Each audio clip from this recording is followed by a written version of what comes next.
Hello, hello, hello. It is me, Urban Yogi, and today I'll be reading from the Bible. All right, it's a Bible speak session. This is the Warfighter Study Bible, the Armed Services Ministry. We'll be reading from the book of Esther.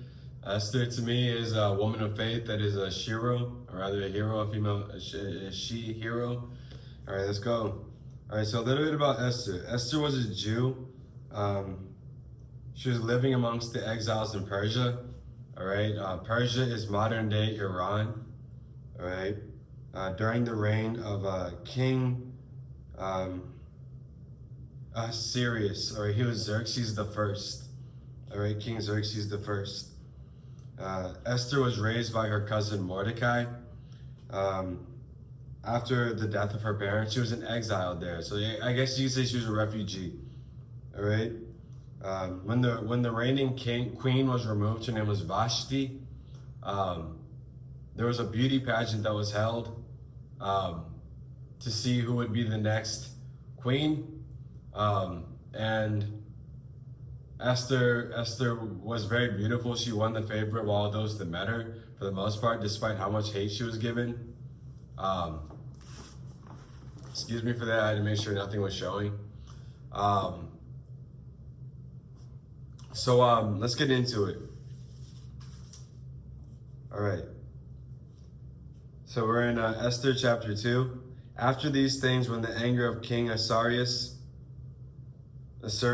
was abated, he remembered Vashti and what she had done and what had been decreed against her. Then the king's young men who attended him said, "Let beautiful young virgins be sought out for the king, and let the king appoint officers in all the provinces of his kingdom to gather all the beautiful young virgins to the harem in Susa, the citadel, under the custody of Haggai, the king's eunuch, who is in charge of the women. Let their cosmetics be given to them, and let the young woman who pleases the king, be queen instead of Vashti." This pleased the king, and he did so. Okay, that's Esther chapter 2. Let's move forward a little bit. And right before I do that, just know when the king of Persia wrote a law into effect, it could not be overturned.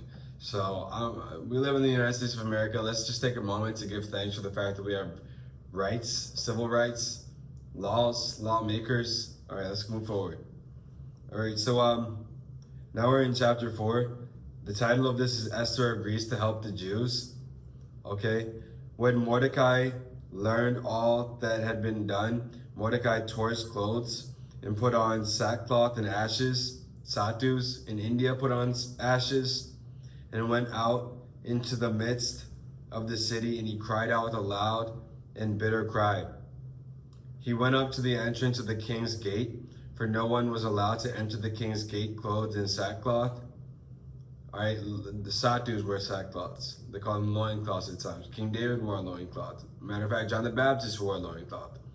And in every province, wherever the king's command and his decree reached, there was great mourning among the Jews, and fasting and weeping and lamenting, and many of them lay in sackcloth and ashes. All right, so look, the king had decided he was going to assassinate all of the Jews. That's real.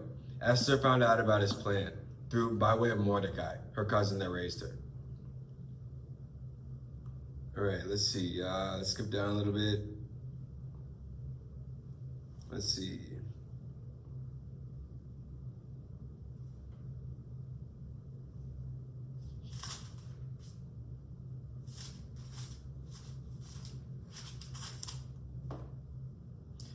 All right.